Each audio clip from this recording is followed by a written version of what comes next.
नमस्कार। मैं हूं विक्रांत यादव और आप देख रहे हैं आपका अपना चैनल दा स्वतंत्र। कल सोने चांदी में एक मूवमेंट देखी गई और कुछ ऐसी बड़ी बातें हुई थी, दो बड़ी बातें जिसके बारे में शरद कोहली जी ने हमारे कल के शो में जिक्र किया था। वो बातें अगर आपको ध्यान से सुनी होती तो शायद आपको समझ में आता कि देर शाम मूवमेंट क्यों हुई थी।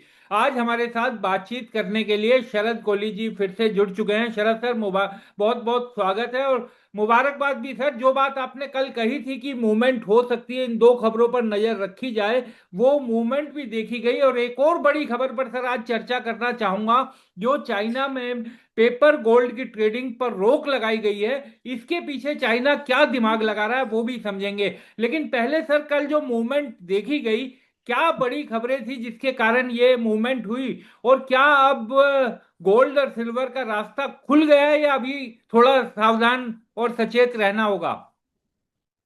नमस्कार विक्रांत, आपको और स्वतंत्र के सभी फॉलोअर्स, व्यूअर्स, सब्सक्राइबर्स को अभिवादन। कल दो बातें जिस पे हमने चर्चा की थी, एक था केविन वॉश की ईसीबी सिंपोजियम एक हुआ, उसमें उनकी एक स्पीच थी। उस स्पीच में उन्होंने दो बातें कही। एक फेवरेबल थी कि उन्होंने कहा कि महंगाई का खतरा अब उतना नहीं है जितना पहले था। तो इसको सुन के मार्केट गोल्ड सिल्वर की चढ़ी और $4100 भी क्रॉस कर गई थी। कहाँ 3900, $3950 के आसपास थी। एकदम $150 का उछाल आया और अब थोड़ा सा प्रॉफिट बुकिंग हाई लेवल पर आया। इस समय 4060-65 के आसपास चल रही है। उन्होंने ये भी कहा कि फिलहाल महंगाई काफी है। तो दो बयान थे। तो जैसे ही फिलहाल महंगाई काफी कहा तो थोड़ी सी प्रॉफिट बुकिंग आई। उसके दूसरी खबर थी कि डोनाल्ड ट्रंप ने अपनी ऑयल कंपनीज को काफी सख्ती करी है। उन्होंने कहा है कि इसको $2.50 ले आओ, नहीं तो डोनाल्ड थ्रेट समा करे। डोनाल्ड डोनाल्ड ट्रंप थ्रेट मुंह से निकलता है, वो धमकी धमकी बहुत देते हैं।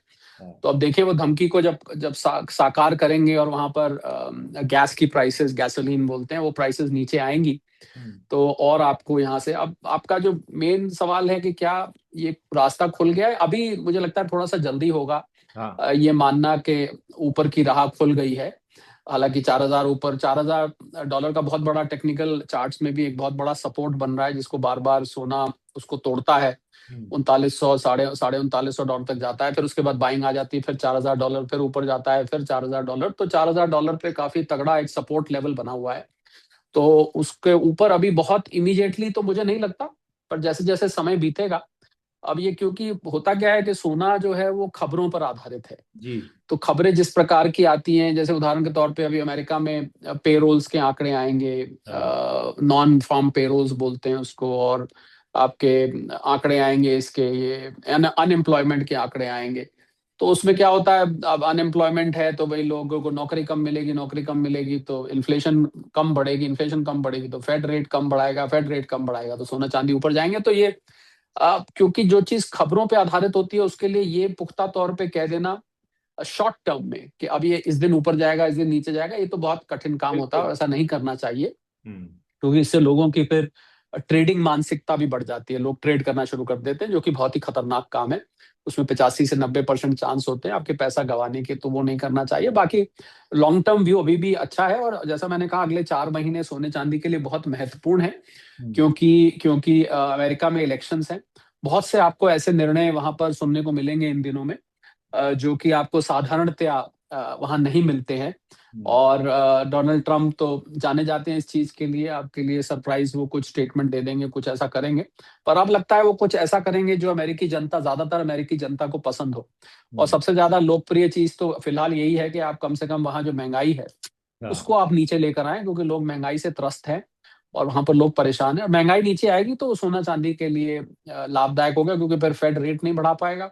हम्म। इस समय डोनाल्ड ट्रंप के सामने ना एक एक इंग्लिश में वर्ड होता है डायलेमा, कुछ लोग जी। डिलेमा भी बोलते हैं। हम्म। डायलेमा ये है कि एक तरफ वो सोने को दबा के रखना चाहते हैं, सोने को दबा के मतलब कीमतों को दबा के, हाँ। कीमतों को वो ऊपर से नीचे रखना चाहते हैं। दूसरी तरफ क्या है कि वो महंगाई को कम करना चाहते हाँ। हैं। अब अगर महंगाई को कम करते हैं तो उससे फेड रेट नहीं बढ़ाता, सोना ऊपर जाता है। हाँ। और अगर सोने को नीचे रखते हैं तो उसके लिए फिर महंगाई का ऊपर रहना जरूरी है। तो ये एक उनके सामने एक धर्म संकट इस समय है। और दूसरी तरफ वो डॉलर को बहुत ऊपर ले जाना चाहते हैं, डॉलर को वो चाहते हैं और मजबूत हो और मजबूत हो।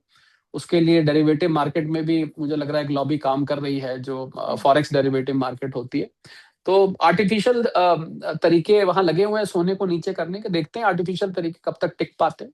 जी सर, एक और खबर जो दुनिया भर का ध्यान अपनी तरफ खींच रही है कि दुनिया में सबसे ज्यादा सोना इकट्ठा करने वाला देश चाइना, लेकिन वो अपने यहाँ पेपर ट्रेडिंग पर पूरी तरह से रोक लगा रहा है और 24 जुलाई से कहा जा रहा है कि ये हो जाएगा।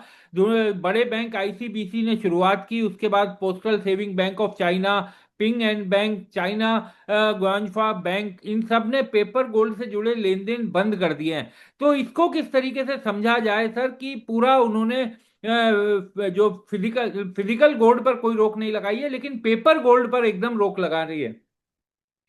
देखिए, ये दो तरीके का पेपर गोल्ड होता है विक्रांत। हम्म। एक तो पेपर गोल्ड होता है जिसको डीमैट फॉर्म में जब आप हाँ। कमोडिटी एक्सचेंज में ट्रेड करते हैं, हम्म। वो भी पेपर कॉन्ट्रैक्ट होता है। हम्म। हालांकि कुछ एक्सचेंजेस उसके पीछे अपना वॉल्ट में उतना सोना रखते हैं, हम्म। पर पूरा नहीं रखा जाता है क्योंकि सब लोग एक साथ डिलीवरी नहीं देते हैं। हम्म। दूसरा जो पे वो तो खैर सभी जगह है वो। यहाँ यहाँ जो पेपर गोल्ड की बात हो रही है, वो बहुत सारे बैंक्स ने, जिस प्रकार भारत में डिजिटल गोल्ड है, हम्म। डिजिटल गोल्ड आपने देखा होगा, पेटीएम है, अन्य प्लेटफॉर्म्स है जिन्होंने डिजिटल गोल्ड में भारतीयों को निवेश कराया था। हम्म। जब बूम पर था, अभी भी करते हैं, उसमें आप छोटा पैसा भी 500 रुपए, 1000 रुपए का भी गोल्ड लेके उनके पास जमा कर सकते हैं। तो अब यहाँ भारत में क्या है कि डिजिटल गोल्ड के पीछे आपने सोना रखा है नहीं रखा है, ये सेबी इसको मॉनिटर नहीं करता है। हम्म। तो आप पता लगा, आपने एक प्लेटफॉर्म ने क्या किया कि 1 टन सोना बेच दिया। अब मान लीजिए उनके पास पीछे सोना है ही नहीं, है ही नहीं। और जब तक और कल को लोग सब डिलीवरी लेने आ गए तो फिर वो क्या करेंगे? तो ये पेपर गोल्ड का रिस्क लेता है। इसको हम लेवरेज्ड इन्वेस्टमेंट कहते हैं। हम्म। तो जब आपने बहुत ज्यादा पेपर गोल्ड को, मान लीजिए 1 किलो आपके पास सोना है और आप 100 किलो की ट्रेडिंग कर रहे हैं, तो हम्म। आप तो उसको 100 गुना ज्यादा लेवरेज कर रहे हैं। इसको लेवरेजिंग कहते हैं। हाँ। तो लेवरेजिंग में खतरा ये होता है कि कल को प्राइस वॉलेटिलिटी फ्लक्चुएशन ज्यादा हुई और एक साथ सब लोगों ने बेच के आपसे मांगना शुरू कर दिया, तो फिर आप क्या करेंगे? हाँ। तो प्राइस वॉलेटिलिटी को कम करने के लिए इसमें लोगों को चाइना में लोगों को सोने से बहुत प्यार हुआ है, बहुत जबरदस्त तरीके से खरीद रहे हैं। वो चाइना ये नहीं चाहता कि सोने पर से लोगों का ध्यान हटे, और वो ध्यान तभी हट सकता है अगर लोग घाटा खा गए तो हम्म। घाटा कहाँ खा सकते हैं? पेपर गोल्ड में खा सकते हैं। कि वो जिन बैंकों ने, आईसीबीसी बैंक है और भी बैंक है जिन्होंने ये पेपर गोल्ड लॉन्च किया हुआ है, हाँ। तो वो धीरे धीरे उस पर रोक लगा रहा है कि इसको खत्म करो। आप सिर्फ सॉलिड गोल्ड का ट्रेडिंग करो, सॉलिड गोल्ड को आप बेचो, खरीदो, रखो, निवेश करो, जो मर्जी करो, पर आप सॉलिड गोल्ड पे भरोसा करें, आप पेपर गोल्ड पे भरोसा ना करें।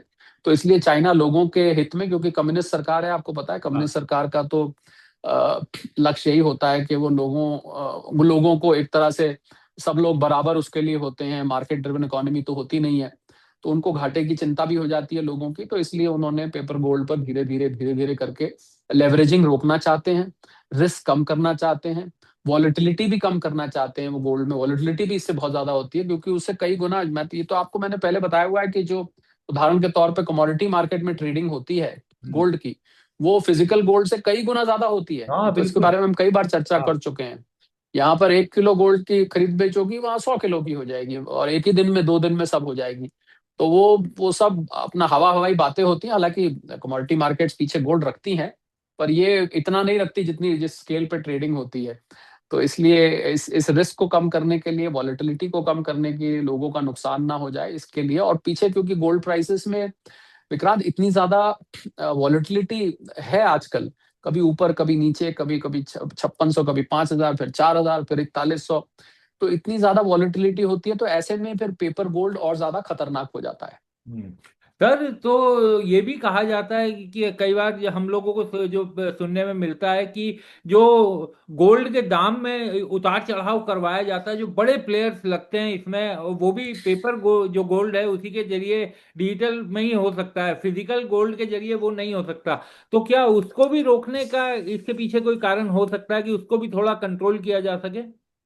नहीं, उसको वो उतना कर नहीं पाएंगे। करना तो चाहेंगे, पर हम्म। कर नहीं पाएंगे, क्योंकि इसकी जो बड़ी मार्केट्स हैं वो एलबीएमए, लंदन बुलियन मार्केट एसोसिएशन है, उससे भी बड़ी अब तो न्यूयॉर्क बन गई है। हम्म। तो चाइना को वहां तो कंट्रोल है नहीं, हम्म। कि वो न्यूयॉर्क में जहां पर प्राइस डिस्कवरी और प्राइस डिटर्मिनेशन होती है, हम्म। वहां पर वो उस प्राइस को कंट्रोल कर ले। ये चाइना में अभी इतनी सामर्थ्य नहीं है कि वहां जाके, अमेरिका जाके इसको रेगुलेट कर ले, हाँ। अनटिल अनलेस के बहुत सारे डेरिवेटिव चाइनीज ट्रेडर्स वहां कॉमेक्स में आ जाएं और वो बड़ा पैसा लगा के उसको मैनिपुलेट करने लगे। पर हाँ, ये जो आपको सोने की कीमत आप देखेंगे किसी भी प्लेटफॉर्म पे खोल के, तो बार बार एक पलक झपकने में कई बार चेंज हो जाती है। तो आदमी सोचता है लोग कितना सोना खरीद रहे हैं, कितना बेच रहे हैं, इतने सौदे हो रहे हैं, तो वो ज्यादातर वो paper gold trading, contract trading होती है। और असली सोने से यानी कि सॉलिड सोने से वो कई गुना ज्यादा वो ट्रेडिंग की जाती है।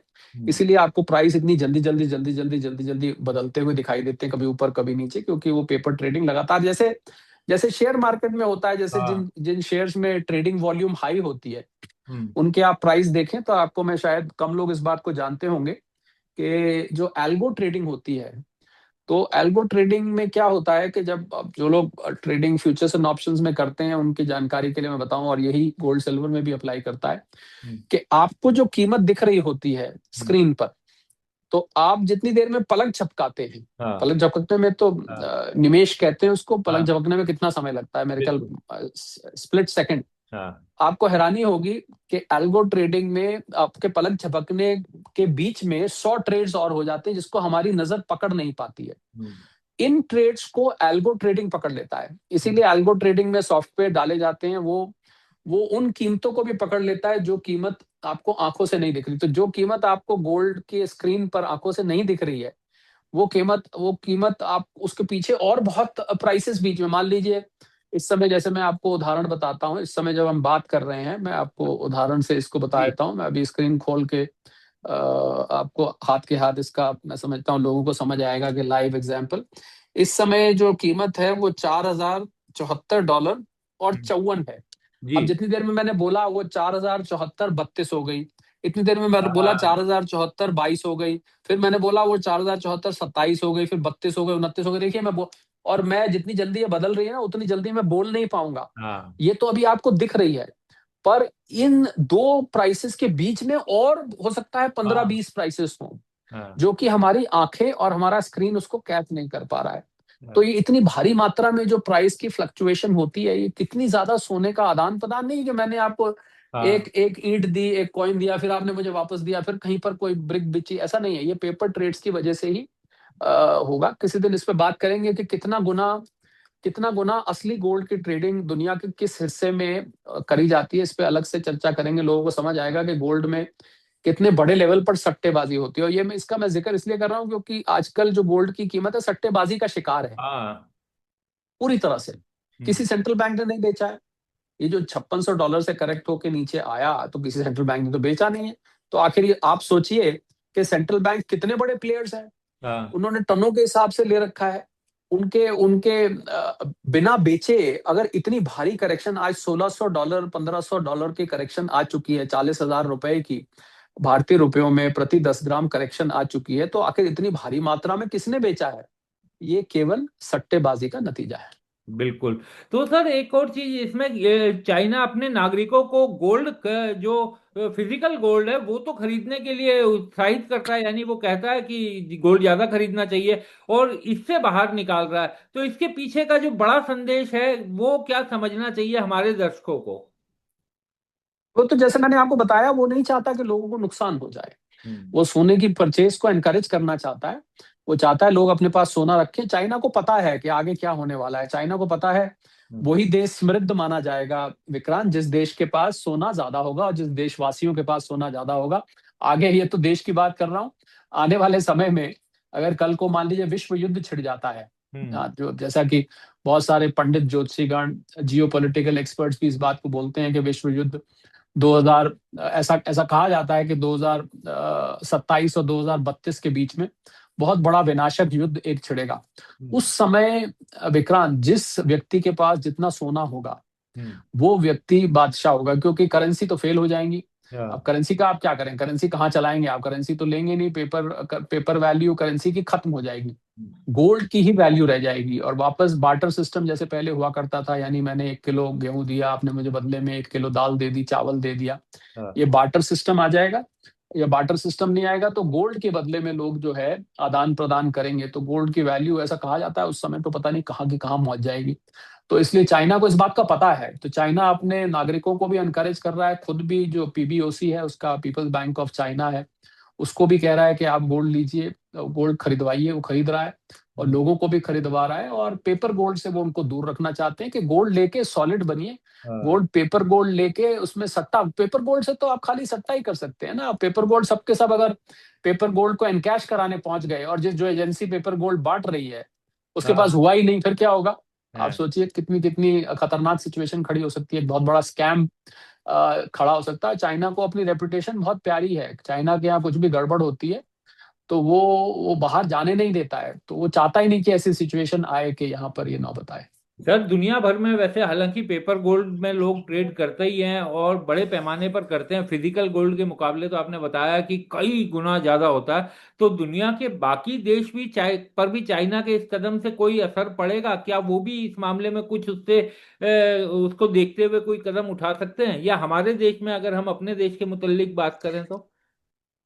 देखिए, अपने देश की बात करते हैं, डिजिटल गोल्ड जो है उसको जो प्रचलित है आजकल भी चलता है, जो बहुत सारे प्लेटफॉर्म, उसमें उन्होंने अपने आप को सेल्फ रेगुलेट किया है। हम्म। उन्होंने अपने अपने ऑडिटर्स अपॉइंट किए हैं जिससे लोगों का विश्वास बने, क्योंकि सेबी तो उसको कंट्रोल कर नहीं रहा है। हाँ।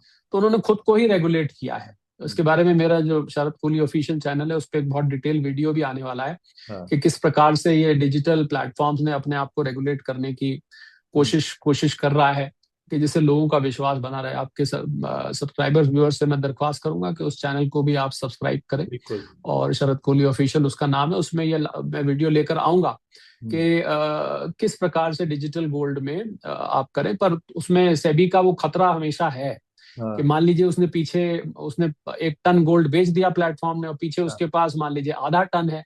हाँ। और उसने तो 1 टन बेच दिया है, मान लीजिए हाँ। जिस दिन सब लोग आ गए लेने के लिए कि लाओ भैया दो हमारा गोल्ड, तो हाँ। कहाँ से वो देगा? उसके पास तो होगा ही नहीं। तो वो फिर बहुत बड़ी दिक्कत खड़ी हो सकती है। तो सेबी इसको रेगुलेट नहीं कर रहा है। हम्म। और जो भी व्यक्ति डिजिटल गोल्ड में अभी डील कर रहा है भारत में, वो अपने रिस्क पर कर रहा है, हालांकि पहले से हालात सुधरे हैं। हाँ, पहले तो काफी शिकायतें भी आई थी सर सेबी के पास, जिसके बाद ही शायद सेबी ने वो कदम भी उठाया था और ये कहा था कि तभी ईजीआर लॉन्च किया हाँ, गया है। ईजीआर लॉन्च किया इसीलिए उसके पीछे। जी। हाँ। एक और चीज सर, मैं एक सवाल लेना चाहता हूं आपसे कि आपसे बातचीत देखने के बाद एक दर्शक ने कल सवाल पूछा है कि उन्होंने 80,000 के रेट पर अपने बेटे की शादी के लिए आधा किलो सोना खरीद कर रखा हुआ है। तो अभी क्या उसे रख सकते हैं या उन्हें बेच देना चाहिए, उन जिस तरीके से दाम गिर रहे हैं? पता नहीं बेटा कितना बड़ा है, हाँ। ऐसा ना हो बेटा अभी स्कूल में पढ़ता और उन्होंने अभी से शादी के लिए लेके रख दिया है। हाँ। पहली बात तो उनसे आप बोलिए कि आपको पार्टी दें आके, क्योंकि हाँ। अभी भी वो 60,000 रुपए प्रॉफिट में है। हाँ। तो एक तो पहले पार्टी बनती है, क्योंकि वहां से दुगना नहीं तो दुगने से थोड़ा कम तो उनका हो ही चुका है। हाँ। अब बेटा कितना बड़ा है ये तो उस पर निर्भर हाँ। करेगा। मान लीजिए बेटे की शादी अभी अगर आपकी 2 से 5 साल दूर है, हाँ। फिर तो और इसको आप रखिए बेशक। क्योंकि बहुत ज्यादा, अभी आपसे पहले मैं एक पॉडकास्ट में इंटरव्यू दे रहा था, जी। तो मुझसे सवाल पूछा गया वहां पर कि आप क्या 1 लाख रुपए आता देखते हैं? तो मैंने हाँ। इनकार कर दिया। मैंने कहा मुझे नहीं लगता 1 लाख आएगा ये, अच्छा। क्योंकि थोड़ा बहुत करेक्शन 1,35,000 तक हो सकता है, हो जाए 30-35 तक, पर 1 लाख आ जाए ये नौबत मुझे नहीं हाँ। नजर आती है। क्योंकि इस समय सोने को खरीदने वाले बहुत बैठे हुए हैं। हाँ। और जैसे ही आप देखते हैं $4,000 एक बहुत बड़ा सपोर्ट बन गया है हाँ। टेक्निकल चार्ट्स के ऊपर भी। जैसे ही वो नीचे आता है वहां खरीदारी आ जाती है। हाँ। हो सकता है $3,500 देखने को मिले, पर 1 लाख रुपए आ जाए वो मुझे नजर नहीं आता। तो इसलिए इसलिए इनको, आपके जो दर्शक हैं उनको बोलिए कि बेटा कितना बड़ा है ये बताएं। हाँ। 2 से 5 साल तक अगर आप रख सकते हैं तो रखिए, और अगर बेच रहे हैं तो एक पार्टी जरूर विक्रांत को दीजिएगा, क्योंकि आपने मुनाफा कमाया उसमें से लेकिन टैक्स बेचने वैक्स का दे अभी भी दीजिएगा। लगता है सर, क्योंकि 80,000 के भाव पर लिया हुआ है तो आप काफी मुनाफे पे हैं, और जो आप कह ही रहे हैं कि उस लेवल तक जाता हुआ नहीं दिखाई दे रहा, बहुत कम संभावना उसकी आशंका दिखाई दे रही है। बिल्कुल, मैं तो कह ही रहा हूँ कि अगर आप प्रॉफिट बुक करना चाहते हैं, वैसे मैं तो एक नियम फॉलो करता हूँ, हाँ। Profit in hand is better than profit in the books. हाँ। जो प्रॉफिट आपकी जेब में आ गया वो प्रॉफिट कहीं उससे अच्छा है। अभी तो इनको पेपर प्रॉफिट है ना, देख हाँ। देख के खुश होने वाला प्रॉफिट है, हाँ, एक उसको हम बयासी तक नोशनल भी हो गया प्रॉफिट होगा कहते सर, इन्हें 80,000 पे हैं। खरीदा बिल्कुल हुआ एक बयासी का भी प्रॉफिट बिल्कुल था। हाँ। बिल्कुल, अगर बेचते तो उस समय बेचते, अभी भी खैर बुरा नहीं है, इनके लिए तो बुरा नहीं है। तो अगर आप प्रॉफिट बुक का, ऐसा हो सकता है कि कुछ थोड़ा सा उसमें से निकाल दें, कुछ प्रॉफिट का स्वाद तो चख ही लें और हाँ। बाकी का रखे रहें। अब बेटे की शादी कब है? अगर बेटे की शादी मान लीजिए 2 महीने बाद है, 3 महीने बाद है, इसी साल है, तो शायद मैं सलाह दूं कि भाई जाके आपने जो गहने वहने बनवाने हैं अपनी बहू रानी के लिए, उनको बनवा लीजिए, जो देना है आपने दे दीजिए। पर अगर लंबे वक्त तक आप रखना चाहते हैं तो उनके लिए भी वही सलाह है, बट अगर इतना प्रॉफिट हो रहा है तो थोड़ा प्रॉफिट बुक कर लेना चाहिए। That will be a good advice. Sir एक सवाल अंतिम जाते जाते चांदी को लेकर जानना चाहूंगा, क्योंकि सर चांदी में उस तरीके की गिरावट नहीं दिखाई दे रही, उसने अपना मजबूत ऐसा लग रहा है कि चांदी को सपोर्ट मिल गया है, वो अपने लेवल पर बनी हुई है। गोल्ड में थोड़ा उतार चढ़ाव ज्यादा देखने को मिलता है, इसके पीछे क्या कारण समझ में आता है सर? क्योंकि चांदी की इस समय मैं आपने कहा तो मैं तो 59.55 इस हाँ, समय कोई दिखा रहा है 60 के चांदी की करीब साथ। सर रहता। हाँ। वो साथ साथ ही मूव कर रही है। हम जीएसआर रेशियो, मैं मेरी टीम ट्रैक करती है, जी। तो गोल्ड सिल्वर रेशियो कहते हैं वो मतलब थोड़ा बहुत ऊपर नीचे इस समय तो भाई बहन की तरह है, ऊपर जाता है ऊपर जाती है, नीचे जाता है नीचे आती है। चाइना कई बार चांदी में आपको थोड़ी सी फर्क इसलिए दिखाई देती है कि उसकी एकदम से इंडस्ट्रियल डिमांड आ जाती है। जैसे कोई नया एआई डेटा सेंटर खुल रहा है कहीं पर बहुत बड़ा, तो वहां पर चांदी काफी लग जाती है। वैसे भारत में 10-12 सेमीकॉन यूनिट्स बन रहे हैं, चिप्स फ्लैप्स बोलते हैं जिनको, फैब्स बोलते हैं जिसको, वो यूनिट बन रहे हैं, तो चांदी की डिमांड आ रही है। अब ये पेट्रोल क्रूड ऑयल की वजह से ईवीज में कुछ ऑटोमोबाइल्स ने ईवी में नए अपने मॉडल्स निकाले हैं हाँ। और अपनी प्रोडक्शन कैपेसिटीज बढ़ाई हैं, तो उसमें चांदी की डिमांड आ रही है। तो इसलिए चांदी की डिमांड पीछे इन 3-4 एआई डेटा इक्विपमेंट हो गया, और सोलर की वैसे ही आ रही है एनर्जी की वजह से। तो वो इंडस्ट्रियल डिमांड की वजह से कई बार आपको थोड़ी सी चांदी और बोलती है। बाकी चांदी की 5,000 टन की लगभग एनुअल शॉर्टेज है, हाँ, अभी भी शॉर्टेज है। अभी भी है। यानी कि माइनिंग एंड प्रोडक्शन से हम कंपेयर करें और डिमांड से कंपेयर करें तो लगभग 5,000 टन की शॉर्टेज उसमें उसमें रहती है। तो हम्म। शॉर्टेज को देखते हुए मुझे चांदी का भविष्य भी बहुत उज्जवल दिखाई देता है। वॉलेटिलिटी ज्यादा रहेगी चांदी में। हम्म। लॉन्ग टर्म के लिए जो लेना चाहते हैं वो इसको इसको कंसिडर कर सकते हैं, पर शॉर्ट टर्म में आपको उतार चढ़ाव तो दिखता रहेगा। बिल्कुल। बहुत बहुत शुक्रिया शरद सर, आप हमारे साथ जुड़े, थैंक यू। चर्चा में शामिल हुए, थैंक यू। बहुत बहुत शुक्रिया। Thank you. Thank you.